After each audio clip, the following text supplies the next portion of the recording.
सुंदर घने जंगल में एक राजकुमारी का घोड़ा बहुत तेजी से दौड़ रहा था और राजकुमारी भी अपनी नजर इधर-उधर डौला रही थी।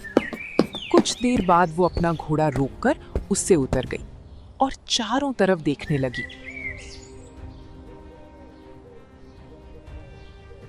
अरे ये मैं कहाँ आ गया? लगता है मैं रास्ता भटक गया हूँ। लेकिन मैंने तो उसे इसी ओर जाते हुए देखा था। कहाँ चला गया? इतना कहकर राजकुमारी इधर-उधर देखने लगी।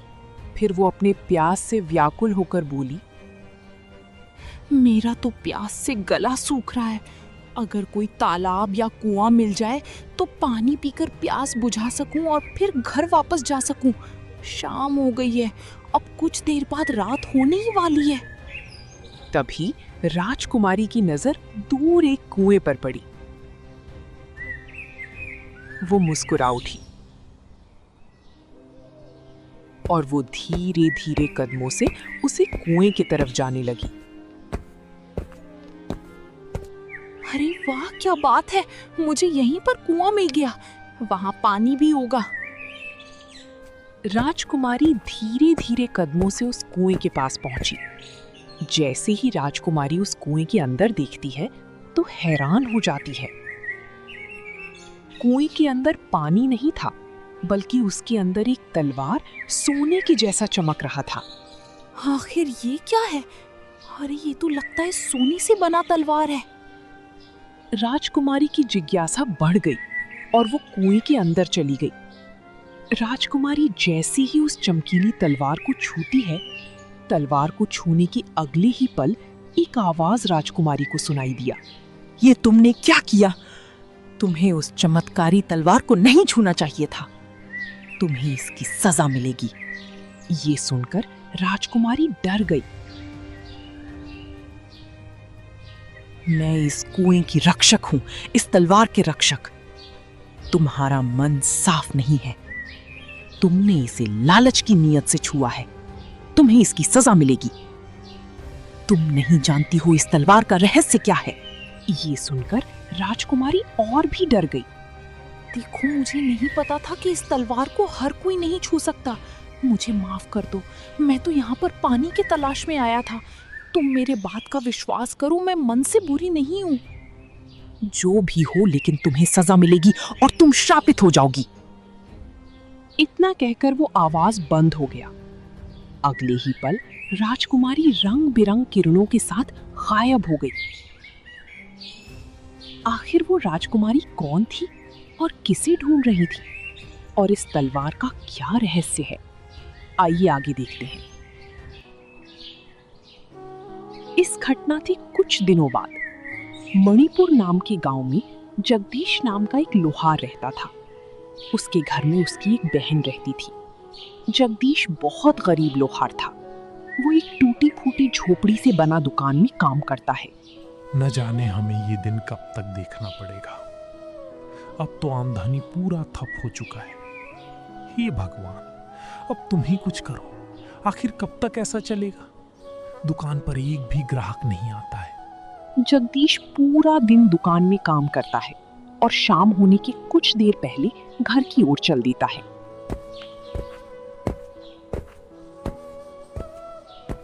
जगदीश घर पहुंचा ही था कि उसके कुछ देर बाद ही जगदीश की दुकान का मालिक माधव आता है। जगदीश माधव को देखकर बोलता है, अरे चाचा, माधव चाचा, मुझे कुछ दिनों के मोहलत और दीजिए ना। कुछ दिनों से क्या है कि ग्राहक बिल्कुल नहीं आ रहा है और इसी वजह से सारा काम ठप पड़ा हुआ है।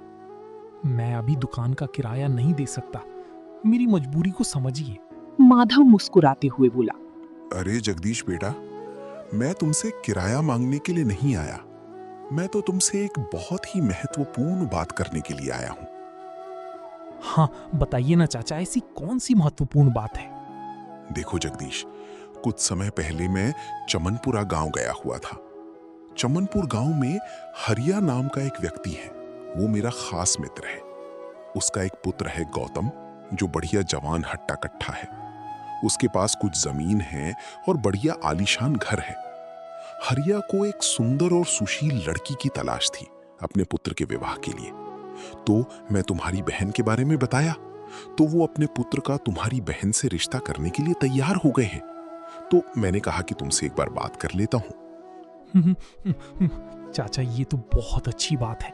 मेरी बहन का विवाह किसी अच्छे घर में हो जाए, इससे भारी खुशी की बात और मेरे लिए क्या हो सकती है। हाँ हाँ, वो तो ठीक है बेटा, लेकिन क्या तुम अपने बहन के विवाह के दान दहेज का कुछ एकत्रित किया है कि? ये सुनकर जगदीश उदास हो गया। चाचा, क्यों मेरी गरीबी का मजाक उड़ाते हैं? मैं तो आपका किराया नहीं दे पाता, 2 वक्त की रोटी बड़ी मुश्किल से जुटा पाता हूं, तो दान दहेज तो। देखो जगदीश, मैं हरिया को तो तुम्हारे बारे में सब कुछ बता दिया है कि तुम बहुत ही गरीब हो। हरिया के दान दहेज नहीं चाहिए। लेकिन बेटा क्या है ना, आर्य जब बारात लेकर आएगा, तुम बारातियों के स्वागत के लिए तो धन होना चाहिए ना। इसीलिए थोड़ा धन एकत्र कर लो ताकि विवाह अच्छी तरह से हो सके। इतना कहकर माधव वहां से चली गई।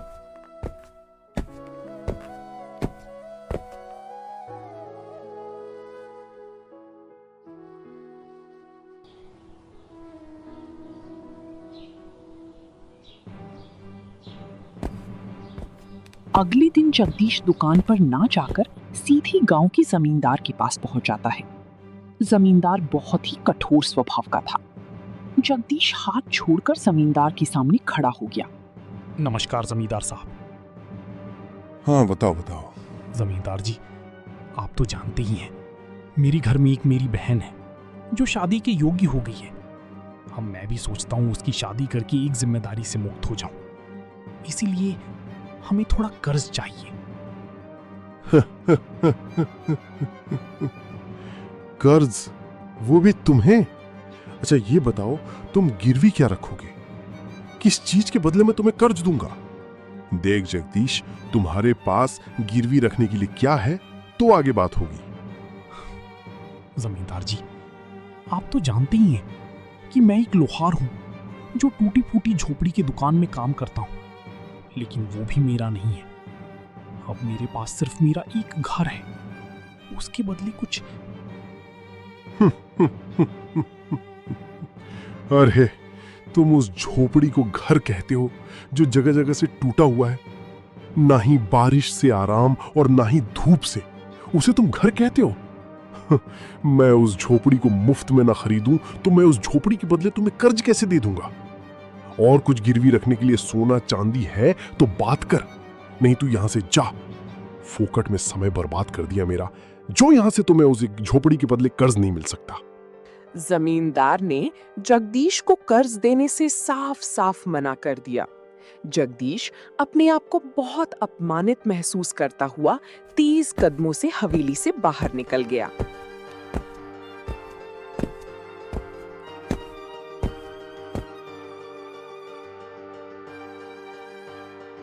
शाम को जगदीश घर पहुंचा।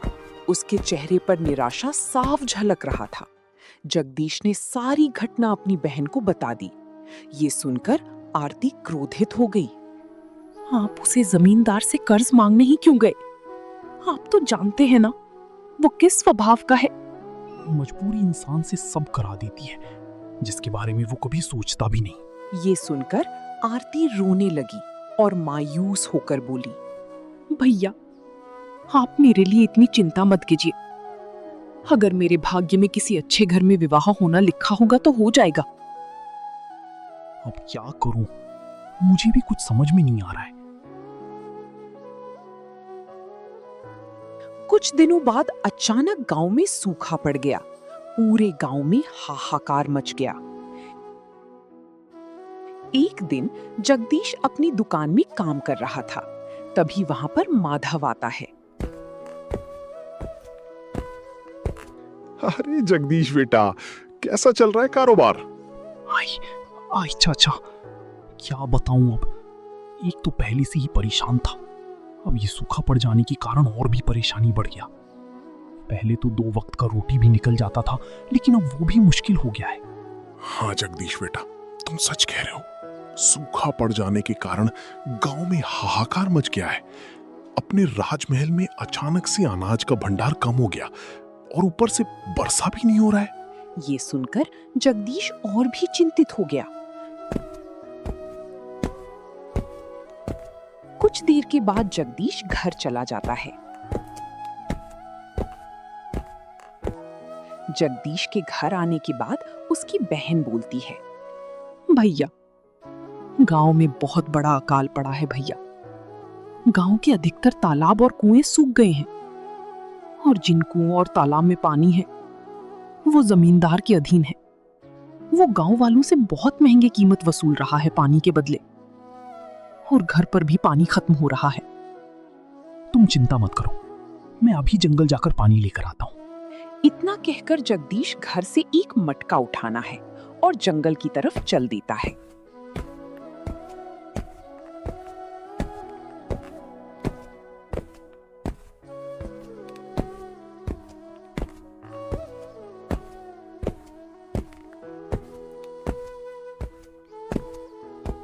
वह घनी जंगल में चलने लगा। कुछ देर बाद उसे एक तालाब दिखाई दिया। आखिरकार पहुंच ही गए। जिस तालाब को ढूंढ रहे थे इतना देर से, यही वो तालाब है जिसमें हमेशा पानी रहता है। चलो चलो, अब पानी भर लेते हैं।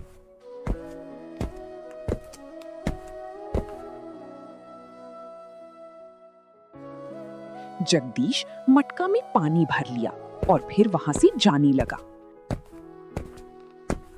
तभी जगदीश के कानों में एक कहराने की आवाज सुनाई दिया। जगदीश जब उस आवाज के आने की दिशा में देखा तो वहां पर एक कौवा प्यास से तड़प रहा था। अरे बाप रे बाप, ये तो कौवा है। इसे क्या हो गया? जगदीश कौवा के पास गया।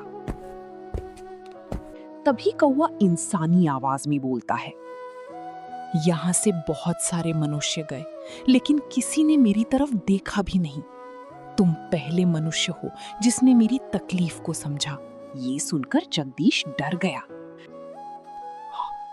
हे भगवान, एक कौवा पक्षी मनुष्य की आवाज में बात कर रही है। डरो मत, मैं तुम्हें कोई नुकसान नहीं पहुंचाऊंगा, लेकिन मैं तुम्हारा तकदीर बदल सकता हूँ। क्या बात कर रही हो? तो तुम वास्तव में मेरी तकदीर बदल सकती हो? हाँ, मेरी मदद करो, मैं बहुत प्यासी हूँ। प्यास के कारण मुझसे उठा भी नहीं जा रहा। जगदीश ने कौवा को पानी पिलाया। पानी पीकर कौवा खुश हो गया। तुम मेरे साथ चलो, मैं तुम्हें कुछ दिखाना चाहता हूँ।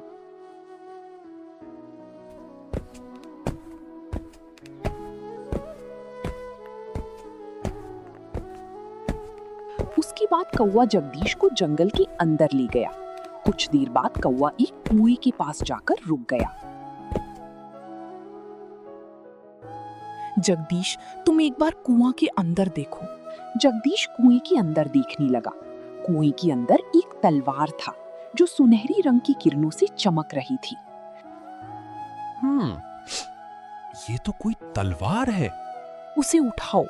जगदीश उस कुएं के अंदर गया और उस चमकीली तलवार को उठाकर बाहर लाया। ये एक जादुई तलवार है। तुम एक कुशल लोहार हो। तुम इसमें धार तेज करो और फिर इसका चमत्कार देखो। जगदीश गहरी सोच में डूब गया। हाँ चलो, ठीक है।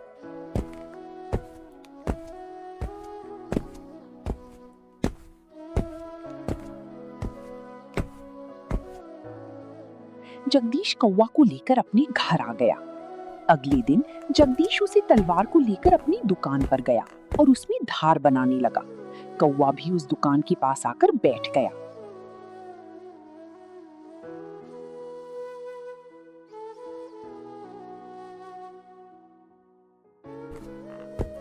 कुछ देर बाद जमींदार वहां से गुजरा। उसने जगदीश को देखा और उसका मजाक उड़ने लगा। अरे जगदीश, तुम अब तुम इस सूखल में तलवार में धार बना रहा है। भला कौन खरीदेगा आज के समय में तलवार? अरे लोग मुंह मांगी कीमत पर अनाज खरीद रहे हैं और तू तलवार बन रहा है। लगता है तुम्हारा माथा सनक गया है। जमींदार की नजर उस तलवार पर पड़ा। अरे ये किस तरह का तलवार है? ये कुछ अजीब लग रहा है। मैं यहाँ कुछ भी कर रहा हूँ, तुम अपने काम से काम रखो ना जमींदार। मेरे काम में फालतू में दखल मत दो। जाओ अपने काम से काम रखो। अरे बेटा, मैं अभी थोड़ा जल्दी में हूं।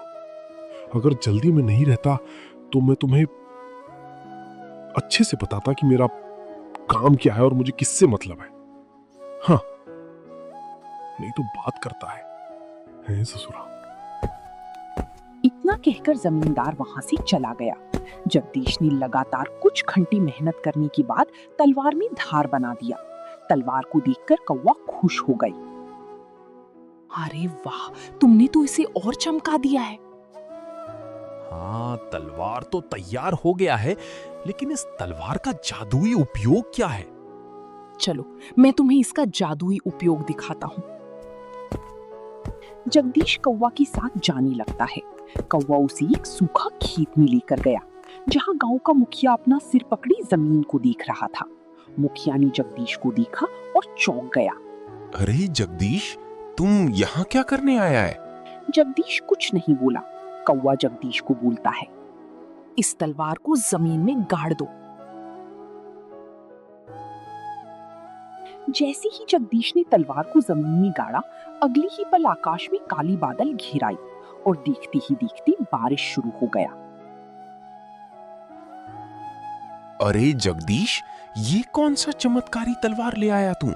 जैसे ही तूने इस तलवार को धरती में गाड़ा, वर्षा होने लगा और हमारे गांव का सूखा खत्म हो गया। हाँ, फिर से तालाब और कुएं भर जाएंगे। अब फिर से खेतों में फसल लहलहाते रहेंगे। हाँ, चावास चावास। हाँ, ये सब कुछ इस कौवा के वजह से हुआ है। ये कोई साधारण कौवा नहीं है। ये इंसानी आवाज में बातें कर सकता है। ये एक जादुई कौवा है। हाँ, जगदीश सही कह रहा है। कुछ ही देर में गांव के हर तरफ ये बात फैल गई कि जगदीश के पास एक जादुई तलवार है और एक कौवा है जो इंसानी आवाज में बातें कर सकता है। जब ये सूचना जमींदार तक पहुंची तो वो गहरी सोच में पड़ गया। अच्छा, अब समझ में आया कि जगदीश जी तलवार में धार बना रहा था। वो कोई आम तलवार नहीं था, जरूर वो कोई जादुई तलवार था। इसीलिए तो जगदीश मेरे से इस तरह बातें की। मुझे किसी भी तरह से उसे तलवार का रहस्य पता करना होगा, नहीं तो मैं अपने मकसद में कभी कामयाब नहीं हो पाऊंगा। कुछ ही दिनों में मणिपुर का सूखा दूर हो गया। अब चारों तरफ हरियाली ही हरियाली नजर आ रही थी। फिर कुछ ही दिनों बाद जमींदार जगदीश के घर जाता है।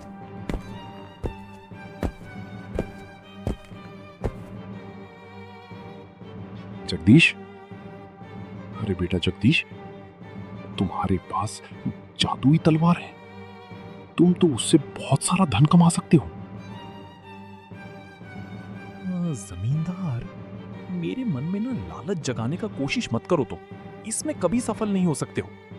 बड़े आए, जाओ निकलो यहां से। ये सुनकर जमींदार गुस्से से वहां से चला जाता है। तभी कौवा वहां पर आया। मुझे जमींदार पर नजर रखने होंगे। इसके इरादे ठीक नहीं लग रहे।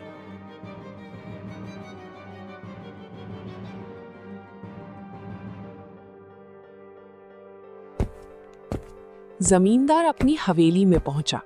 कुछ देर बाद वहां पर एक राजकुमार आया। वो राजकुमार चमनपुर के राजा का पुत्र आदित्य था। जमींदार, आखिर ये सब कुछ हो क्या रहा है? मेरे सुनने में आया है कि तुम्हारे गांव में एक लोहार है जिसके पास एक जादुई तलवार है, और वो जादुई तलवार इलाके के जिस किसी बंजर जमीन पर गाड़ देता है वहां वर्षा होने लगता है। क्यों, सही बात है ये? बिल्कुल सही बात है मेरे मित्र, बिल्कुल सही बात है। दरअसल चमनपुर का राजकुमार आदित्य और जमींदार बहुत ही गहरे मित्र थे। तो फिर हम अपने मकसद में कामयाब कैसे हो पाएंगे? किसी भी कीमत पर उस लोहार से तलवार छीननी होगी। हाँ, कह तो तुम सही रहे हो, लेकिन ये काम तो तुम ही कर सकते हो क्योंकि तुम एक राजकुमार हो। क्योंकि मैं अगर उससे तलवार छीनने का कोशिश करूंगा तो पूरा गांव मेरे खिलाफ हो जाएगा। कोई बात नहीं, मैं अभी उससे तलवार छीन करके आता हूं। कौवा उन दोनों का बातचीत सुन रहा था। कौवा तुरंत उड़ता हुआ जगदीश के पास पहुंचा।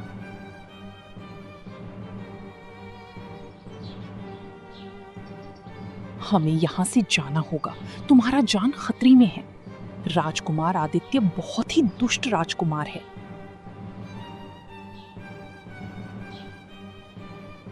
कौवा गहरी सोच में डूब गया। देखो, राजकुमार आदित्य बहुत ही दुष्ट है, परंतु उसका पिता राजा महेंद्र बहुत ही नेक इंसान है। चमनपुरा भी सूखे से जूझ रहा है। मुझे लगता है तुम्हें राजमहल में जाकर राजा महेंद्र की मदद करनी चाहिए। राजा महेंद्र तुमसे खुश हो गए तो फिर राजकुमार आदित्य तुम्हारा कुछ नहीं बिगाड़ पाएगा, और ना ही जमींदार। कौवा और जगदीश इस समय मणिपुर राज्य की ओर चल पड़े।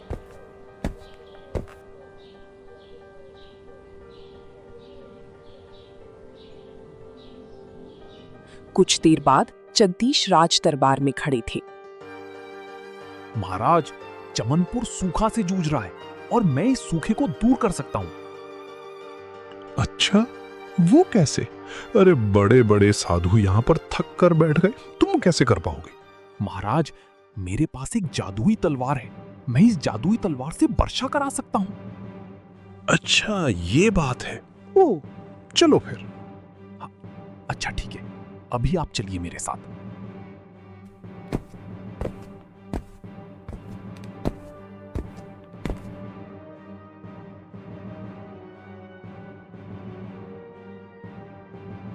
तलवार को जमीन में करते हैं, वहां पर एक धमाका हुआ।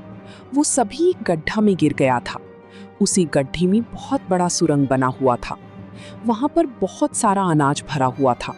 ये देखकर एक सैनिक बोलता है, महाराज, ये तो हमारे गोदाम का वही अनाज है जो अचानक से गायब हो गया था। तभी जादुई तलवार के अंदर से आवाज आई, यही सत्य है। ये काम किसी और ने नहीं बल्कि राजा पुत्र आदित्य ने किया है। दूसरों से ही अपने पिता के खिलाफ षड्यंत्र रच रहा है ताकि वो जल्द से जल्द सिंहासन हथिया सके। अगले ही पल कौवा रंग बिरंगी किरणों के साथ एक राजकुमारी में बदल गई। हाँ हाँ, तुम तो मेरी पुत्री राजकुमारी हो।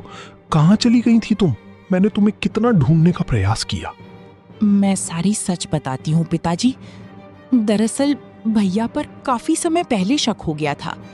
एक दिन मैंने देखा था कि भैया किसी से छुप छुप कर मिलने जाते हैं। एक दिन मैंने भैया का पीछा किया, लेकिन पीछा करते हुए मैं जंगल में भटक गई। मुझे प्यास लगने लगी और मुझे एक कुआं नजर आया, और जब मैं कुएं के पास गया तो वहां पर एक तलवार दिखाई दिया, जिसे छूते ही मैं श्रापित हो गई। और जब मेरा आंख खुला तो मैं एक कौवा के रूप में परिवर्तित हो चुकी थी। फिर मैं रोने लगी। उसके बाद फिर कुएं का रक्षक मुझे बताया कि मैं इस शराब से तब तक मुक्त नहीं होऊंगा जब तक इस तलवार को कोई नेक दिल इंसान हासिल न कर ली। तभी मुझे जगदीश मिला, और फिर मैं जगदीश के गांव में जाकर सारी सच्चाई जान ली। भैया छुप छुप कर किसी और से नहीं बल्कि जमींदार से मिलने जाती थी। मणिपुर का जमींदार और भैया एक दूसरे के मित्र हैं और मिले हुए हैं, अनाज को छुपाने में, ताकि प्रजा में हाहाकार मच जाए और सब आपके खिलाफ हो जाएं। उसके बाद सभी लोग बाहर आ गए और अगले ही पल वहां पर बारिश शुरू हो गया। राजा महेंद्र, राजकुमारी और जगदीश को महल ले आया। जाओ राजकुमार आदित्य और जमींदार को पकड़ कर लाओ। कुछ ही देर में सैनिक राजकुमार आदित्य और जमींदार को पकड़ कर ले आया। अरे छोड़ो छोड़ो मुझे पिताजी, ये क्या है? अपनी बहन से पूछो। उसके बाद राजकुमारी ने सारी सच्चाई बता दी।